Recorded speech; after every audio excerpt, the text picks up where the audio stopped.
Masih bersama kami di iNews Malam. Pemirsa, polisi berhasil menangkap pelaku pembunuhan teller bank BUMN Putu Widyastuti yang ditemukan tewas di rumahnya Senin lalu. Pelaku berinisial PAH masih di bawah umur.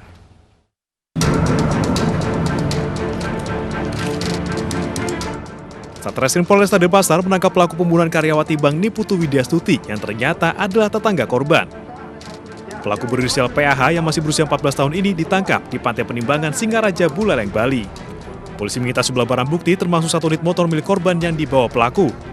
Menurut pengakuan pelaku, ia telah mengintai rumah korban 1 hari sebelum kejadian. Pelaku kemudian menyiapkan senjata tajam berupa pisau dapur milik ibunya. Dugaan sementara, motif pelaku murni ingin menguasai harta korban. Kita berhasil menangkap pelaku berinisial PAH. PHA, laki-laki, tempat tanggal lahir Bayuning 30 Agustus 2006. Jadi pelaku ini masih berumur 14 tahun. Kenapa melakukan itu?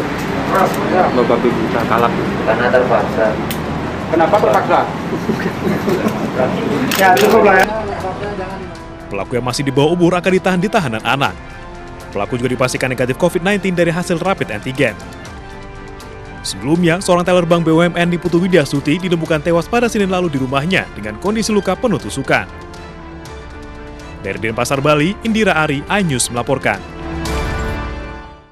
Sebelumnya, pemirsa, seorang karyawati di salah satu bank BUMN ditemukan tewas di rumahnya di Denpasar. Saat ditemukan, terdapat luka tusukan di tubuh korban.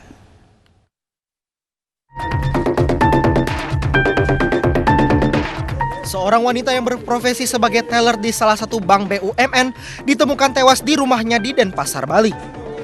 Saat ditemukan, terdapat luka tusukan di badan korban. Korban tinggal seorang diri, sementara orang tua korban berada di Desa Sukawati, Gianyar, Bali. Ketemu cuma nggak setiap hari. Oh, nggak tiap hari. Nggih, soalnya yang pulang kerja langsung ke kamar dan itu ya. Dan enggak sih ketemu nyapa itu tidak begitu. Tapi kalau komunikasi pernah gitu ya. Biasa Mungkin orang kalau nyapa ya. ketemu dia pas sembahyang atau apa nyapa aja, kalau kondisi jarang dia. Nggih. Terus selama ini Bapak apa ngelihat orang selain dia tinggal di dalam? Enggak, paling cuma pacarnya sih. Sama pacarnya aja. Nggih. Selama hidupnya, korban dikenal jarang berinteraksi dengan tetangga.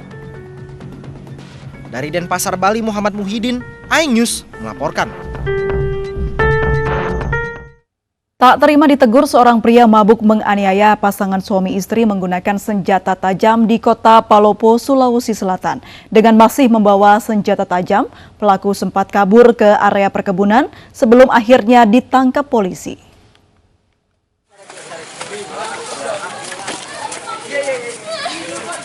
Pasangan suami istri warga Kecamatan Waras Selatan, Palopo, Sulawesi Selatan terluka parah dianiaya seorang pria mabuk. Dibantu warga, keduanya kemudian dievakuasi ke mobil patroli dan dilarikan ke rumah sakit untuk dirawat. Petugas juga mengamankan anak korban yang bersembunyi lantaran takut dianiaya pelaku, serta meminta keterangan beberapa saksi di lokasi. Berawal dari adanya teguran dari pihak korban, untuk umum, namun diduga pelaku ini sudah mabuk sehingga melakukan pemarangan. Polisi mengejar pelaku yang kabur ke arah perkebunan yang gelap.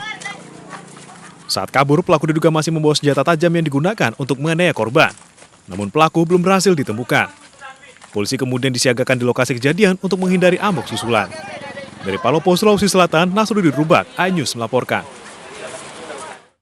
Seorang paman di Bau-Bau, Sulawesi Tenggara tega mencabuli 2 keponakannya yang masih di bawah umur.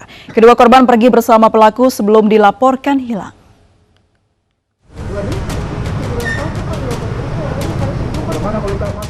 SW dan RF, kakak beradik yang masih di bawah umur ini, menjadi korban pencabulan oleh pamannya sendiri. Aksi bejat pelaku terungkap usai kedua korban dilaporkan hilang oleh orang tua mereka. Ternyata, kedua korban dibawa pamannya ke sebuah hotel di kawasan Tomba, Bau-Bau, Sulawesi Tenggara. Dan sejak tahun 2018 hubungan antara pelaku dan korban ini sudah dimulai. ya. Dan orang tua korban tidak menaruh curiga karena masih ada hubungan saudara ketika pelaku mengajak korban untuk bepergian dan sebagainya. Ya, karena diiming-imingi oleh sejumlah uang ya untuk jajan, untuk belanja, akhirnya korban mau mengikuti maksud dari pamannya ini. Pencabulan telah dilakukan pelaku sejak tahun 2018. Pelaku terancam hukuman 15 tahun penjara. Dari Bobo, Sulawesi Tenggara, Andi Eba, iNews melaporkan. Pembuat video viral berisikan parodi lagu kebangsaan Indonesia Raya ditangkap. Kami kembali usai jeda berikut ini.